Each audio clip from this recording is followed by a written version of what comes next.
Primeiro livro da Bíblia, livro de Gênesis, capítulo de número 15, o verso 1. Vamos ler até o 7. Diz assim a palavra do Senhor: depois destas coisas o Senhor falou a Abrão numa visão: não tenha medo, Abrão, eu sou o seu escudo, grande será a sua recompensa. Mas Abrão respondeu: ó soberano Senhor, que me darás se continuo sem filhos, e o herdeiro que possuo é Eliezer de Damasco? E acrescentou: tu não me deste filho algum, um servo da minha casa será o meu herdeiro. Então o Senhor deu-lhe a seguinte resposta: seu herdeiro não será esse, um filho gerado por você mesmo será o seu herdeiro. Levando-o para fora da tenda, disse-lhe: olhe para o céu e conte as estrelas, se é que pode contá-las. E prosseguiu: assim será a sua descendência. Abrão creu no Senhor, e isto lhe foi creditado como justiça. Disse-lhe ainda o Senhor: eu sou o Senhor que o tirei de Ur dos Caldeus, para dar a você esta terra como herança. Amém? Pai, te louvamos, Senhor, obrigado por esta noite, obrigado por esse dia especial, obrigado por tudo que o Senhor já fez até aqui. E agora, Senhor, a nossa dependência está no que o Senhor fará agora, e fará através da tua palavra, fará através, Senhor, do teu Espírito, avivando a mensagem que será ministrada, Pai. E os nossos corações precisam estar atentos, os nossos ouvidos bem abertos, Senhor, e inclinados para contemplar o que o Senhor vai falar e acolher o que o Senhor vai falar. Então, em nome de Jesus, nos tire todas as distrações, coloca o nosso coração inclinado para a tua palavra, e que teu Espírito tenha liberdade para dentro de nós falar o que o Senhor quer na tua multiforme graça. Para a glória do teu nome oramos, Senhor, em nome de Jesus.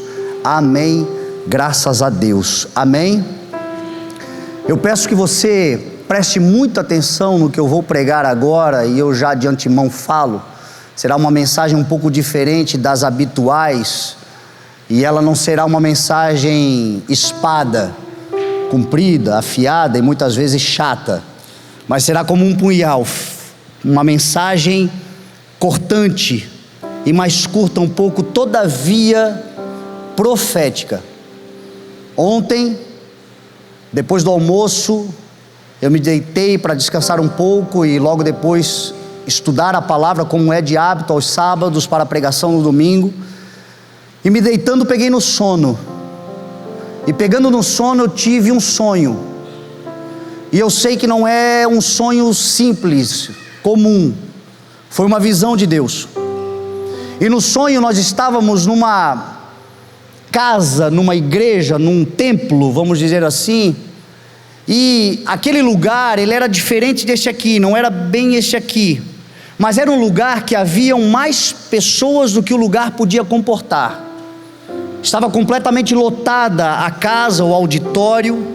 O culto havia começado de maneira muito feliz, de muita celebração, como é a nossa identidade, como é a nossa cultura como igreja. E me chamava a atenção porque saindo de dentro do templo, haviam muitos telões, e haviam pessoas também do lado de fora do templo. Gente espalhada pelas ruas, ouvindo e participando do culto, porque não cabia onde nós estávamos. E o culto então começou, e eu, fazendo o meu hábito cotidiano que eu tenho de andar no meio da igreja, eu costumo fazer isso, especialmente na hora do louvor. Algumas pessoas percebem isso, eu saio caminhando pela igreja para ir cumprimentando as pessoas, rever pessoas, porque às vezes nessa correria de entra e sai, está servindo, está pregando, a gente não consegue ver. Então é uma forma de eu olhar, contar as ovelhas, conversar com as pessoas, estar mais próximo. Então eu faço isso muitas vezes na hora do louvor, fui cumprimentando um, cumprimentando o outro, falando com as pessoas, o culto acontecendo. De repente eu vim para a frente para começar a ministração, e quando eu cheguei mais ou menos ali nessa região, estava o bispo Bartolomeu, e o bispo Bartolomeu me olhou com um olhar muito aflito, muito angustiado, e não era uma angústia por outra coisa senão um encargo da palavra. Quem prega a palavra do Senhor sabe, quando o Senhor nos dá uma palavra que precisa ser falada, ela entra muito doce, como disseram os profetas, mas dentro do nosso estômago ela amarga, porque ela precisa ser dita. Então a responsabilidade por entregar aquilo que nos foi confiado é grande demais, a gente fica angustiado para falar. E ele com muita aflição, ele chegou para mim e falou assim: bispo, me permita trazer essa palavra para a igreja, eu preciso falar rapidamente. Será que é possível? Eu disse, claro, bispo, claro, vai lá e fala. Eu pregaria a palavra, seria eu que pregaria a palavra, mas eu disse a ele, por favor, vai lá e entrega o que o senhor tem que entregar, porque é de Deus, eu tenho certeza disso. E aí ele subiu quando lhe foi dada a oportunidade, e a mensagem dele, eu me lembro que era: é possível pecar fazendo a vontade de Deus. Quando ele falou isso, na hora eu parei tudo e comecei a prestar atenção. Mas como assim? Pecar fazendo a vontade de Deus? E ele começou a explicar: é possível pecar fazendo a vontade de Deus quando o nosso coração, apesar da nossa função ser o que Deus pediu, o nosso coração é contrário, com uma motivação errada, com uma corrupção no coração, com um desejo de outra coisa senão edificação do reino. Pessoas que estão fazendo o que Deus pediu para fazer, mas estão equivocados no seu coração. É possível pecar fazendo a vontade de Deus, ele dizia, é possível pecar fazendo a vontade de Deus quando você começa a se distrair no que você está fazendo, como muitos de nós fazemos. Deus manda fazer uma coisa, e a gente começa a fazer uma coisa, começa a fazer duas, começa a fazer três, começa a fazer quatro, daqui a pouco estamos sobrecarregados, dizendo que estamos fazendo o que Deus pediu, quando Deus não pediu para fazer um monte de coisa, Deus pediu para fazer uma coisa bem feita, bem dedicados. E ele falava dessa forma, enquanto ele ia pregando, eu estava prestando atenção nele, e algumas coisas começaram a chamar a minha atenção. Uma das coisas é que não havia, naquele ambiente onde nós estávamos, uma plataforma. Ele estava falando no meio das pessoas, no mesmo nível, no mesmo lugar das pessoas, e aquilo eu comecei a estranhar, meu Deus, mas por que não há plataforma? E à medida que o sonho ia se desenrolando, o Espírito de Deus ia me dando a revelação do sonho, e o Senhor me falava: esta falta da plataforma que você não está percebendo que tem, é porque esta igreja, naquele tempo que você está vendo, essa visão que você está observando, é uma igreja que chegou a uma maturidade espiritual, onde todos entenderam que somos irmãos, uma unidade de espírito, uma consciência de fraternidade, uma igreja que amadureceu ao ponto de reconhecer o próximo, de respeitar o próximo, de se sujeitar à missão que o próximo lhe foi confiada por Deus, mas não há aquele autoritarismo, ou aquele legalismo, ou aquela necessidade de superioridade, muitas vezes religiosa, de comando, dominação. Como disse Jesus, em muitos casos hoje acontece em muitas igrejas, em muitos lugares, quando Jesus disse assim: a ninguém nesta vida, nesta terra chameis de pai. Não chame a ninguém de pai, porque vocês só têm um pai, aquele que está nos céus. E hoje nós vemos muitos ministérios onde a figura pastoral é uma figura de pai, se coloca numa condição de paternidade, subjugando a paternidade de Deus, mas no lugar de dominação. Se eu sou teu pai, se eu mando, você obedece. E um monte de gente imatura, infantil, espiritual, que se tornam filhinhos, não fazem nada, não tomam uma decisão sem falar com o papai espiritual. Naquele tempo, naquele dia, naquele culto, não havia acepção de pessoas, não havia diferenciação no fato de que todos nós somos irmãos. Quando Jesus disse: a ninguém chameis de mestres, é óbvio que nós temos muitos mestres, é um dos 5 ministérios, o mestre. Mas uma coisa é ser um mestre porque o Senhor lhe deu a capacidade de ensinar pessoas, outra coisa é você se utilizar desse dom e desse talento para achar que é melhor do que os outros, que é superior aos outros. O mestre dos mestres, Jesus Cristo, nunca reivindicou para si. Pelo contrário, quando ele estava detentor de todo o poder e de toda a autoridade que o Pai lhe havia confiado, a Bíblia diz que no auge, sabendo que Deus havia colocado todas as coisas debaixo dos seus pés, ele se levanta na ceia, ele tira a sua capa, ele pega uma bacia com água, ele pega uma toalha, ele se dobra aos pés dos discípulos e, constrangendo todos eles, começa a lavar-lhes os pés.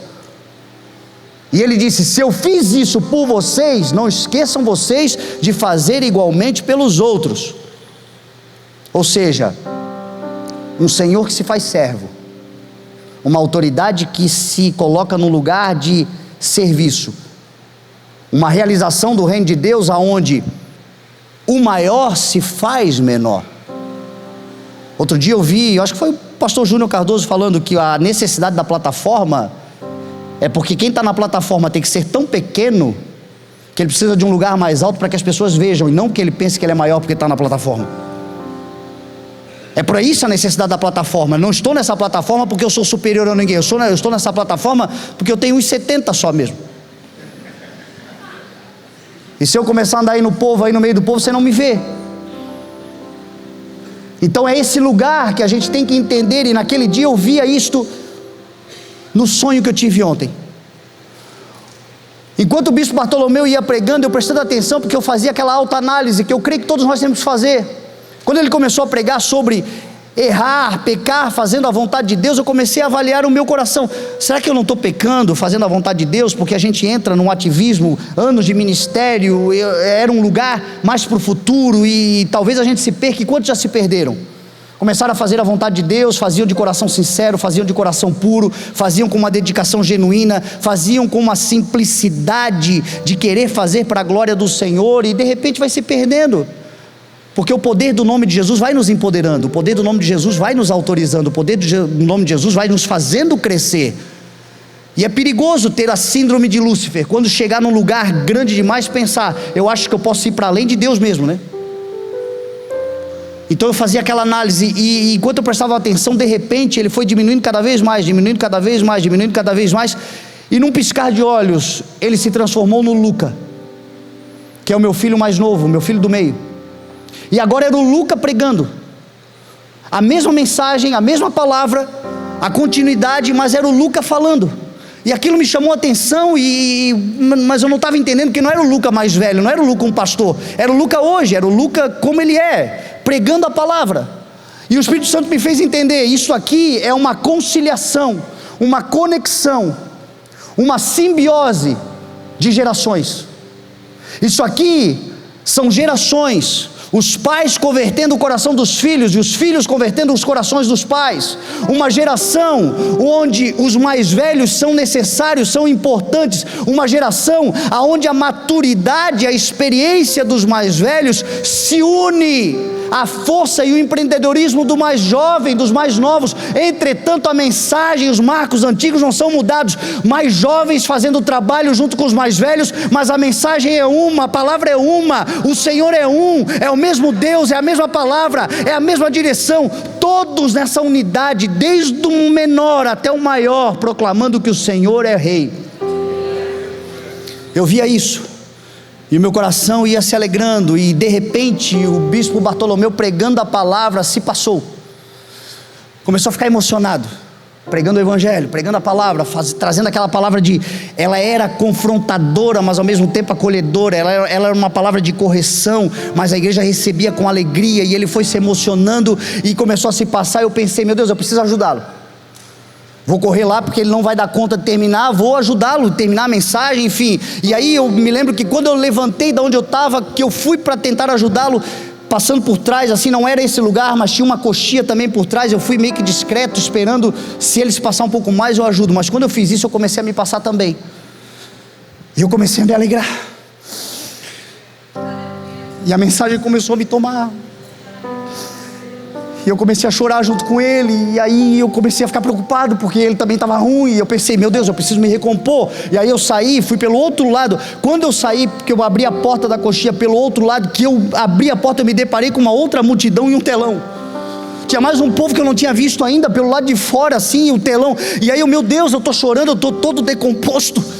E aí eu respirei fundo, respirei com a palavra, assim, no espírito, aí melhorei, e aí comecei a cumprimentar, oi, tudo bem, tudo bom, e conforme eu ia cumprimentando as pessoas que estavam do outro lado, no telão, eu via que elas também estavam emocionadas, elas também estavam recebendo, elas também estavam sendo tocadas por Deus, e de repente, nós perdemos o controle, e o Senhor tomou o governo. E foi um avivamento, foi um derramado do Espírito sobre toda a casa, foi um derramado do Espírito sobre todos. Aquela palavra trouxe àquele povo uma responsabilidade, um temor de Deus e uma vontade de se entregar, de se desarmar, e todos foram tomados por Deus. E naquele momento só sobreviveu o louvor continuou adorando, o louvor começou a intensificar a adoração. E eles começaram a cantar uma canção, e começaram a louvar a Deus, e começaram isso, e eu só ouvia uma estrofe, e a estrofe era: daqui eu vejo o amanhã. E conforme o culto ia pegando, e o louvor ia subindo, e eles cantavam: daqui eu vejo o amanhã, daqui eu vejo o amanhã. Perdoa minha voz, eu não sei cantar, mas eu sei o que eu ouvi. E a mensagem era: daqui eu vejo amanhã. E de repente eu acordei. E quando eu acordei com essa estrofe no coração, o sonho no coração. E aí eu já não consegui mais pensar em outra coisa. Eu comecei a escrever o sonho para não esquecer dele. E escrevendo o sonho, e aquela estrofe no meu ouvido, o Senhor começou a me levar em textos. E o primeiro texto que o Senhor me levou foi Atos capítulo 2. E eu comecei a me lembrar de coisas. O bispo Bartolomeu estava pregando, e a base bíblica da sua mensagem era Atos 2:38, que diz assim: quando Pedro se levantou e começou a anunciar a mensagem a todos os que estavam ali em Jerusalém, quando ele terminou de pregar, a Bíblia diz que eles estavam aflitos no coração, angustiados de verdade, porque diante da promessa que havia se cumprido, diante da ressurreição de Jesus, eles disseram: tá, e agora? O que devemos fazer nós? O que faremos? Qual é a nossa responsabilidade diante do que aconteceu e do que está acontecendo? E a mensagem de Pedro foi: arrependam-se e sejam batizados em nome de Jesus para o perdão dos vossos pecados, e recebam o dom do Espírito Santo, porque esta promessa é para vocês, essa promessa é para os seus filhos, essa promessa é para todos os que estão longe, essa promessa é para todos aqueles que o Senhor, o nosso Deus, chamar. E aquilo me levou a me lembrar de quando nós começamos o ministério há 15 anos atrás. Num dia que não havia culto, eu pedi uma oportunidade de fazer um culto, e o culto era na quinta-feira, e nós começamos com uma pequena reunião, e que foi crescendo na cidade, ao ponto de se tornar um grande culto na cidade, e o culto se chamava Culto da Promessa. Nós pregamos alguns meses naquele culto. Depois, quando o culto cresceu demais, as pessoas não quiseram mais deixar eu fazer, me proibiram de fazer o culto foi cancelado. Passaram-se 2 anos, quando nós começamos o ministério lá na casa do Fabiano, e um mês depois, porque eram 4 domingos que ficamos lá, e começamos a fazer um culto semanal no prédio que nós havíamos alugado, nós fizemos a Quinta da Promessa naquele lugar, e o texto base era esse: essa promessa é para vocês, essa promessa é para os seus filhos, essa promessa é para todos aqueles que estão longe, essa promessa é para todos aqueles que o Senhor, o nosso Deus, chamar. Era o que eu via naquele dia. Lá atrás, quando o Senhor nos deu essa palavra, eu via o que nós estamos vivendo hoje. E naquele culto, quando ele pregava do meu sonho, que eu sei que é uma visão, eu via o amanhã. Eu não via somente eu e a minha casa, eu via você e a sua casa, eu via você e os seus filhos, eu via gente nossa, que ainda nem gerou e que vai gerar. Eu via gente frutífera, eu via árvores frondosas, eu via gente abençoada, eu via gente servindo, eu via uma igreja extraordinária, eu via a completude, a plenitude daquilo que o Senhor tem me falado há tanto tempo, e eu já cansei de repetir nessa casa. Quando nós entendermos o que o Senhor quer fazer através de nós, o avivamento será tão poderoso que os templos dessa cidade não comportarão a glória de Deus. Vai ter que ir gente para a rua sim, telão na rua sim, praças públicas e tantos outros lugares, porque será um grande avivamento. Gente que estava longe, eu via gente que a gente já não vê há muito tempo, pergunta: onde é que anda fulano, onde é que fim deu ciclano, para onde aquela pessoa foi, de repente estava junto conosco também. Gente que a gente nem chamou e nem gostaria de estar, mas que o Senhor resolveu escolher, e que o Senhor resolveu salvar, e que o Senhor resolveu restaurar, transformar. Estavam lá. Naquele dia, as coisas estavam acontecendo de forma extraordinária, de forma maravilhosa. E o Senhor me levou então em Atos 2, quando Pedro prega o profeta Joel. E o profeta Joel, no seu tempo, lá na sua época, quase 3.000 anos atrás, viu o amanhã. E quando ele viu o amanhã, ele, cheio do Espírito Santo, profetizou: naqueles dias derramarei do meu Espírito sobre todos os povos, os seus filhos e as suas filhas profetizarão, os velhos terão sonhos, os jovens terão visões, os servos e as minhas servas naquele dia serão cheios do Espírito Santo e profetizarão. Mostrarei sinais e maravilhas em cima nos céus e sinais embaixo na terra: sangue, fogo, nuvens de fumaça, antes do grande e glorioso dia do Senhor. Filhos profetizando, filhas profetizando, servos e servas profetizando, todos cheios do Espírito Santo de Deus, jovens e velhos cheios de missão e de senso de pertencimento, diante de uma sociedade perigosa, diante de uma sociedade corrompida, diante de um tempo conturbado.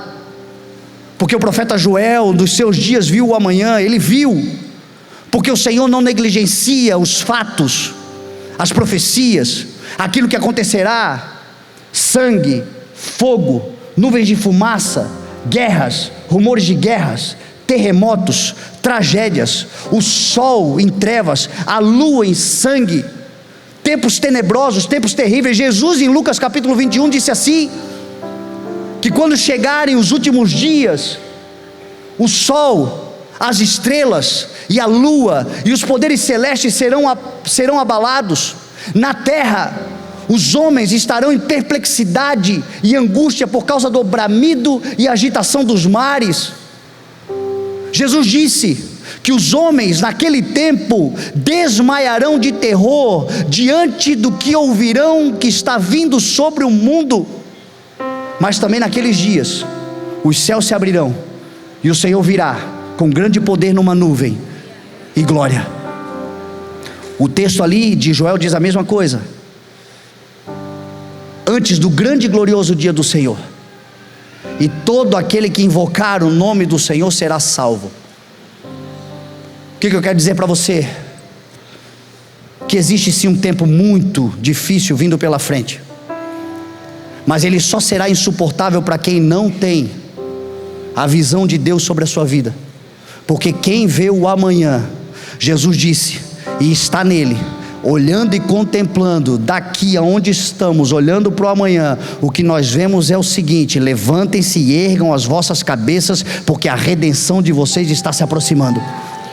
Tu e a tua casa servirá ao Senhor, tu e a tua casa serão cheios do Espírito Santo, tu e a tua casa estarão protegidos por Deus, tu e a tua casa verão o Senhor do seu lado, como Davi ao seu tempo também viu. Pedro cita Davi em Atos capítulo 2, dizendo: ele era rei, mas ele também era profeta. Do seu tempo ele viu o amanhã, e ele escreveu o Salmo 16, dizendo: eu via o Senhor diante de mim, e porque ele está na minha direita, eu não serei abalado, eu não serei tocado, eu não serei destruído, porque ele está à minha direita. E aí o Senhor me leva até Abraão, que aqui era Abrão, depois mudou para Abraão.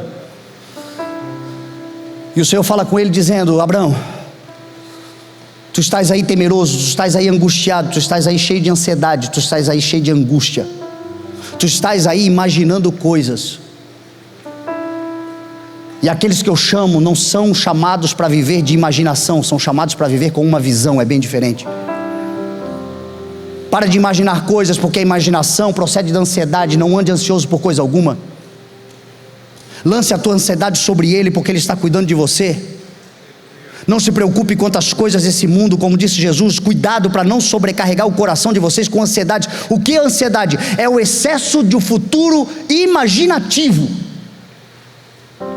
Ansiedade nada mais é do que você ficar aqui, nesse momento, no tempo chamado hoje, angustiado na possibilidade de coisas que muito provavelmente nem acontecerão. Ou, se você não mudar o teu entendimento, podem ser que aconteçam, porque Jó disse assim: o que eu temia me aconteceu. A minha ansiedade foi tão grande, o meu temor era tão grande, o meu medo diante da possibilidade de tragédias, de problemas, acabou acontecendo. Porque de fato, a gente acaba atraindo mesmo. Só que aquele que sabe quem Deus é, não vive por imaginações, Porque se você começar a ouvir jornais, começar a ouvir notícias, se você começar a acompanhar demais o mundo, se você começar a perceber demais as coisas do mundo, estão acontecendo, não tem como negá-las. E a imaginação nossa é o seguinte: vai dar tudo errado. Só que você não carrega imaginação, você carrega visão. E a visão para a tua vida é: haverá um grande e glorioso dia do Senhor para você e para a tua casa, em nome de Jesus.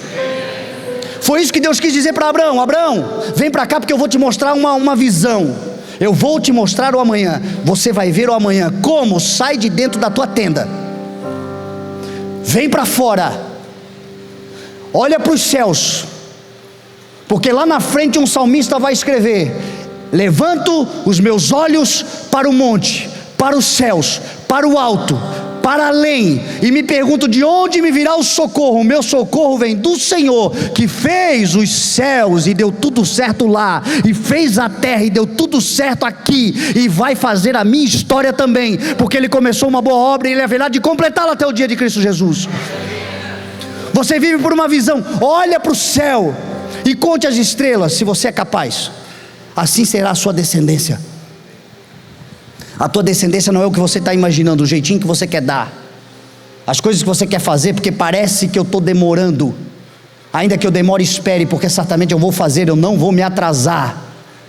Conte se você é capaz de contar. E a Bíblia diz que Abraão obviamente não conseguiu contar, e Deus ainda foi além. Deus disse a ele: Abraão, essa terra que você está pisando, essa terra que é dominada por povos incircuncisos, por povos pagãos, por povos idólatras, essa terra que parece que não tem saída, não tem solução, essa terra que parece que não tem outra alternativa, esta terra eu darei a você e a tua descendência. Daqui, Abraão, veja o amanhã, a tua descendência vai dominar sobre essa terra vai manar leite e mel, o teu povo será bendito nessa terra, as tuas gerações serão benditas nessa terra. É o que Jesus também prometeu. O mundo está caótico, o mundo está corrompido, o mundo está depravado, mas haverão novos céus e nova terra, aonde habita a justiça, aonde Ele enxugará dos nossos olhos toda lágrima. Não haverá mais choro, não haverá mais lamento, não haverá mais dor. A antiga ordem terá passado e tudo se fará novo, e nós como igreja reinaremos com Cristo, é o que diz a palavra. Essa é a visão, em nome de Jesus.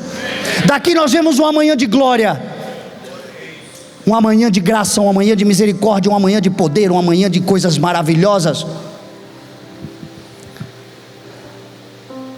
Moisés, o Senhor levou no alto do Monte Nebo e disse: Moisés, tu não vai entrar na terra, mas olha daqui e veja a terra que eu vou dar a Israel. Abraão, Moisés, Davi, Joel, Pedro, Tiago, João, todos eles do seu tempo viram o amanhã. É o que nós precisamos fazer como igreja hoje.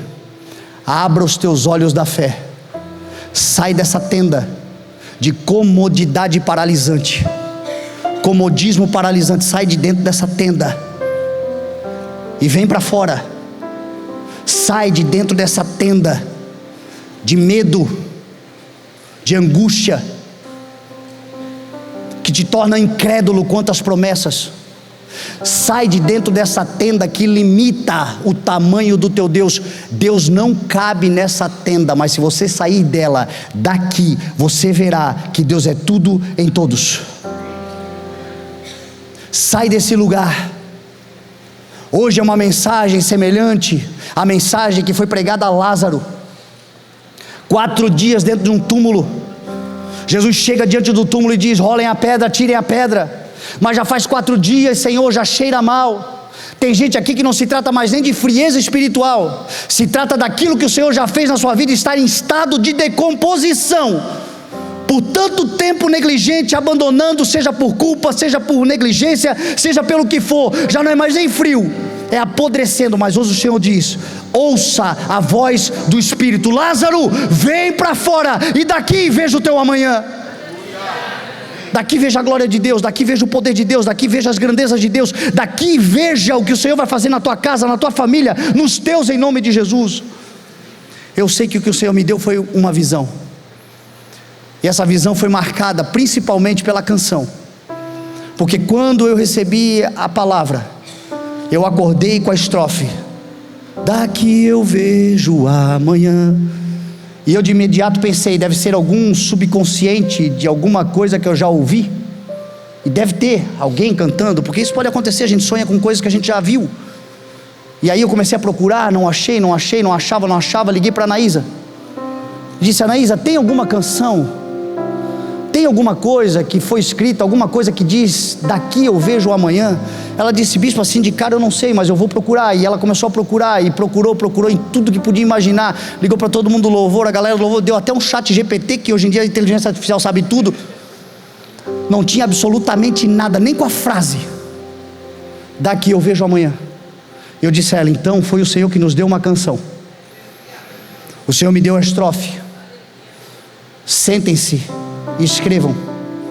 Ela imediatamente, junto com o Camargo, chamaram Wesley, que é o nosso principal autor de canções, o Pedro, a Anaísa, e das 6 horas da tarde às 11 horas da noite o Senhor deu a canção inteira, sem eles saberem o que eu ia pregar, somente com a estrofe: daqui eu vejo amanhã. E eu gostaria que você se colocasse de pé, porque o que eu tinha para falar era isso.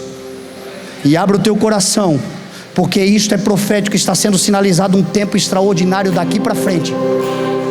Eu não sei o que você viveu no passado, eu não sei o que você viveu até aqui, eu não sei quantas coisas te frustraram, eu não sei quantas coisas estão te limitando, eu não sei em que tenda que você se enfiou, mas hoje o Senhor diz: sai daí, porque daqui, do lado de fora, onde eu estou, erguendo os teus olhos, você verá o amanhã. E o teu amanhã não é de destruição, o teu amanhã é de poder e grande glória do Senhor sobre tu e a tua casa, em nome de Jesus. Enquanto eles cantam, passe a ceia, por favor, em nome de Jesus. Fora da tenda eu posso ver tuas promessas para mim, mais que as estrelas elas são, daqui eu vejo amanhã. Tua infinitude em mim me leva ao santo monte e me revelas quem eu sou, daqui eu vejo amanhã, daqui eu vejo amanhã, daqui eu vejo amanhã, daqui eu vejo amanhã, pela tua graça eu vejo amanhã.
Daqui eu vejo amanhã, daqui eu vejo amanhã, pelo sangue vertido eu vejo amanhã, daqui amanhã. Daqui eu vejo amanhã. Daqui eu vejo amanhã. Te ver face a face é o meu amanhã. Louvado seja o nome santo de Jesus. Foi exatamente assim que eu ouvi, foi exatamente assim que eu ouvi. E eu via também quando eu olhava para a igreja, uma igreja cheia do Espírito Santo. Porque esta é a promessa para nós e os nossos filhos, aqueles que estão longe e aqueles que o Senhor ainda chamará, o derramar do Espírito sobre toda a carne. Filhos e filhas profetizando, servos e servas profetizando, jovens cheios de visões, velhos ainda sonhando e realizando os seus sonhos. Uma igreja tomada por Deus, uma igreja tomada pelo avivamento, uma igreja cheia do Espírito Santo. Por isso essa é a nossa oração: aviva, Senhor, a tua obra, torna conhecido em nosso tempo o teu nome e o teu poder, derramando do teu Espírito sobre todos nós. Encha-nos, Senhor, encha-nos, Senhor, que ninguém fique de fora, que toda a carne, todos os povos, todo o coração seja cheio do teu Espírito, e daqui, pelas lentes da fé, nós possamos ver o amanhã, e o amanhã é o grande e glorioso dia do Senhor. Se levantando para ti, Salvos, remidos, acolhidos, justificados. eu vejo amanhã. Deditemos o sim, amém. Os nossos velhos sonharão, juntos iremos mais além. Daqui eu vejo amanhã. Daqui eu vejo amanhã. O que é que você vê? Erga os teus olhos e veja o que o Senhor te mostra. O Senhor te arranca da tenda. Lázaro, ouça a voz do Senhor, sai daí. Vale de ossos secos, ouçam a voz do Senhor. Levante-se como um exército, cheios do Espírito. Povo de Deus, encha o coração de esperança, porque daqui para amanhã grandes coisas fará o Senhor. Daqui eu vejo amanhã. Daqui eu vejo amanhã. Daqui eu vejo amanhã. Pela cruz de Cristo eu vejo amanhã. Daqui eu vejo amanhã. Veja daqui, não veja daí, da incredulidade, da angústia, da ansiedade. Sai daí, vem para o lugar ao lado daqueles que vivem pela fé. Daqui veja o teu amanhã. Veja as promessas se cumprindo. Veja o Senhor mostrando a sua aliança. Daqui eu vejo amanhã. Te ver face a face é o meu amanhã. Levanta para o alto o teu cálice e o teu pão. Vamos orar, Pai. Nós bendizemos o teu nome, engrandecemos a soberania da tua majestade e te agradecemos, Senhor, porque na cruz do Calvário, quando tu disseste: em favor deles eu me santifico, do teu tempo, daquela cruz dolorosa, tu estavas vendo o amanhã. Tu via a minha casa, tu via essa igreja, Senhor. Em João capítulo 17, quando tu oraste pelos discípulos, pelos teus, tu também oraste por aqueles que creriam na palavra pregada pelos discípulos. Ou seja, tu estavas vendo o amanhã. Tu estava vendo, Senhor, a minha família, os meus avós, os meus bisavós, os meus tios e tias, os meus pais sendo salvos, sendo acolhidos. Tu estavas me vendo, Senhor, também, mesmo antes de me formar. Tu estavas vendo cada um de nós, Senhor. Tu viu o amanhã e tu nos deu essa capacidade de em ti também contemplar Quando nós levantamos os nossos olhos e tiramos toda a lente de humanidade e colocamos os óculos da fé, o justo vê pela fé, e a fé lhe é acreditada por justiça. E o justo que olha pela fé, ele vê glória, ele vê honra, ele vê promessas realizáveis, ele vê Deus nutrindo, ele vê Deus fazendo, ele vê Deus contemplando, ele vê Deus realizando. Daqui, Senhor, nós estamos vendo o amanhã, e o amanhã será glorioso para a tua igreja. As circunstâncias não vão melhorar, os tempos serão difíceis. Muitos que não têm a promessa e não entenderam a mensagem desmaiarão de angústias, mas nós veremos um amanhã diferente, porque sabemos em quem temos crido, e sabemos que o Senhor tem uma aliança eterna conosco. A nossa dinastia está de bem com Deus, e certamente o Senhor nos fará prosperar em todos os nossos caminhos, e os desejos alinhados com a tua vontade certamente se completarão, porque daqui nós vemos o amanhã, e ele é bendito e maravilhoso, e de grandes realizações, porque a tua igreja é o teu povo inabalável, coluna e baluarte da verdade. Participamos do cálice e do pão, porque é a memória do que o Senhor fez por nós lá atrás, vendo o amanhã, vendo o hoje, vendo o agora. E assim seguiremos, Senhor, com os nossos olhos fitos no que está diante de nós, contemplando daqui pela fé um amanhã de graça e de bondade, em nome de Jesus.